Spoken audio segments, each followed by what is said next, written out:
To prosper, you only need these 12 steps. Step 9 will unlock your mind. Andrew Carnegie, one of the wealthiest and most influential men of the late 19th century, was not just an industrialist who built a steel empire. He was also a master of productivity, focus, and winning mentality. Carnegie did not believe prosperity happened by chance. To him, prosperity was the direct result of deliberate actions and powerful mental habits. Carnegie often said, "Success is not the result of luck, but the product of consistent habits and the right mindset." And that's why today we will explore 12 essential steps for you to achieve prosperity, with step 9 having the power to unlock your mind for a level of success you may never have imagined. Carnegie knew that the road to prosperity wasn't built in a single moment. It was a daily journey. He believed people fail not due to lack of talent or opportunity, but because they don't have the right habits. He observed this every day, from businessmen to leaders and employees. When analyzing the behaviors that would lead someone to success, he identified clear patterns, and these patterns formed the 12 steps he always followed. The first step Carnegie emphasized was setting clear, defined goals. He knew that a life without purpose is a life without direction.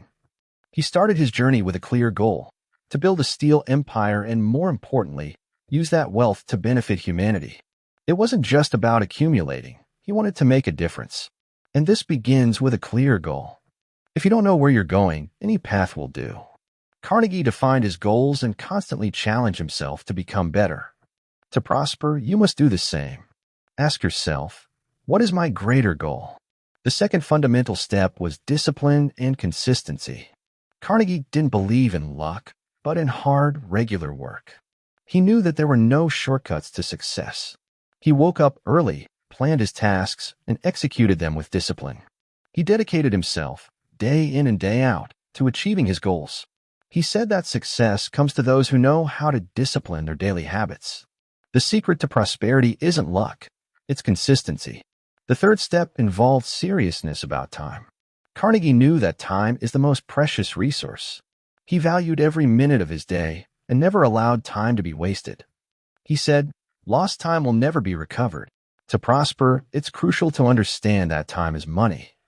You must treat it with the same seriousness as you would a financial investment. Organize your priorities and execute your tasks without wasting time." The fourth step Carnegie taught was not accepting less than your worth. Many, in their pursuit of success, end up accepting less than they deserve, whether in salary, projects, or opportunities. Carnegie always positioned himself to demand the value he knew he was worth. He was never afraid to ask for more, and this posture made him one of the most powerful figures of his time. If you want to prosper, you need to value yourself and never accept less than what is fair for your talent and effort. The fifth step is focus on continuous learning. Carnegie believed that education should never stop. He knew that to grow, one must always be learning and adapting. He never stopped studying, whether through books, conversations with mentors, or personal experiences. He said that learning was one of the greatest assets a man could have, and that's what helped him build his fortune. The world is constantly changing, and those who refuse to learn lose. Prosperity requires a constant commitment to personal development. The sixth step for Carnegie was not procrastinating. He knew that procrastination was the greatest enemy of anyone seeking success. He always acted quickly and didn't allow doubt or fear to stop him from making decisions. Quick decisions were the key to success. He said that procrastination is the slow death of potential. If you have an idea or an important task, do it now, don't wait. The time lost in indecision could be the reason you never achieve the success you desire. The seventh step that Carnegie applied in his life was the importance of creating a support network. He knew that no one achieves success alone. The power of surrounding yourself with the right people who share your vision, challenge, and inspire you is crucial. Carnegie built relationships with other brilliant minds and influential people because he knew that when people connect, success multiplies. You need to learn to surround yourself with those who elevate you. The eighth step is making quick and firm decisions. Carnegie believed that indecision was the greatest saboteur of success. He never got paralyzed when faced with a choice. The quick decisions made him advance faster than his competitors.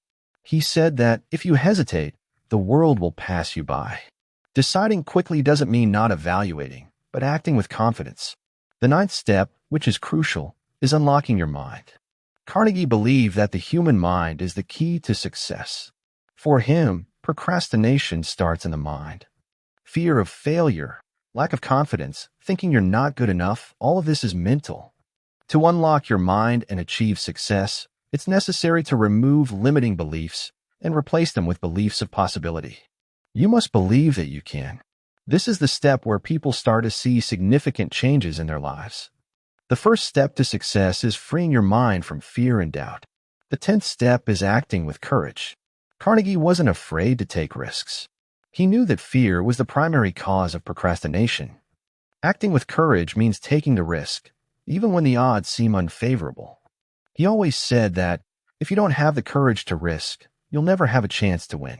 Don't be afraid to fail. Be afraid of not trying. The 11th step is turning goals into commitments.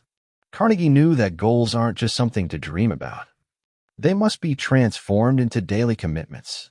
When you dedicate your energy and time to achieve your goals, success is not a matter of if, but when. He believed that true prosperity comes from consistent action, not vague desires. And the 12th step is thinking like an owner. Carnegie thought like an entrepreneur, even when working for others. He didn't just work to pay bills. He always asked, how does this grow? How can this be improved? He thought in terms of systems, not tasks. If you want to prosper, you have to start thinking big and like a leader. These 12 steps, when applied with dedication and consistency, will guide you on the path to prosperity. As Andrew Carnegie knew, success isn't a matter of luck. It's a matter of mindset and action. If you change these 12 behaviors, you can be sure that your financial, emotional, and personal life will transform.